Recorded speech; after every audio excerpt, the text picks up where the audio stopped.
Hi guys, welcome to the jungle. Today we're going to be talking about some cool features of Kenyan sandboas. Let's get into it.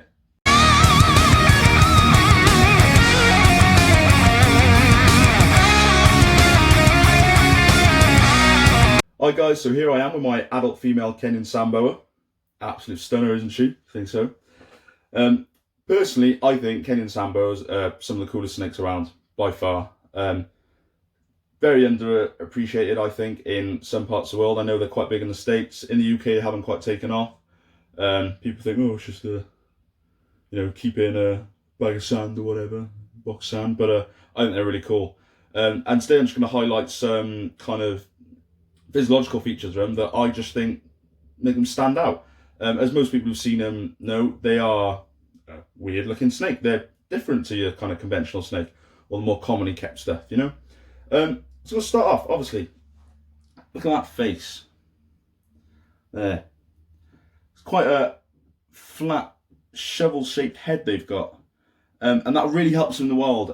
Being a fossorial species, living underground, and it really helps them to dig and burrow and get through, kind of scoop it up and stuff, which is really useful for them. Also on their face, if you notice their eyes being on top of their head, whereas most snakes will have them, off to the side a bit more.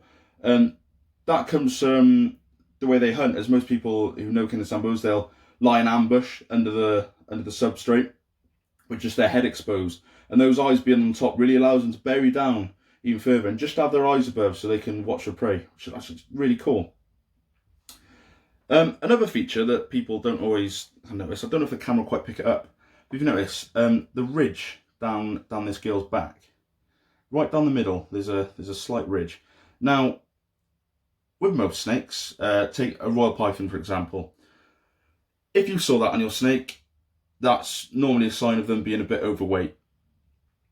Having too much fat on there, and it can cause that ridge. But with Kenyan sambos, that's not quite the case.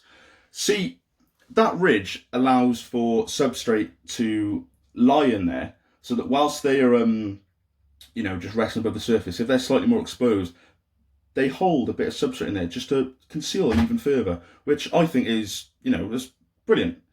It's just mad that would come about. Now, the last thing I want to talk about is the tail. Now, Kenyan sambo, along the body, very, very smooth, lovely to touch. Get down to the tail, and the scales change, they're keeled. Now, there's two reasons or uses for this. So, in the wild, if they are a predator's coming after them, they can curl up in a ball, put that tail out, wiggle it around, and the predator will go for the tail.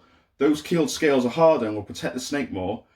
And they can also use that, if someone puts it in their mouth and they pull away, it might cut the inside of the mouth and put them off, and they'll leave them alone. Also, it helps, whilst being under the substrate, helps with propulsion. Those back tails can give them a bit more grip, so they'll dig into the sort of that and push themselves forward. So just aids with moving around underground, which is a really smart way of getting around things.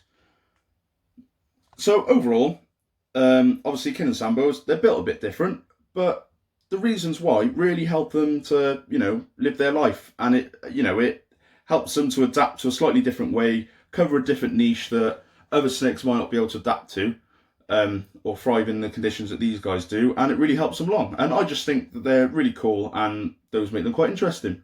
So I hope you enjoyed, guys. I hope you've learned something as well, and we'll hope to catch you on the next one. Cheers.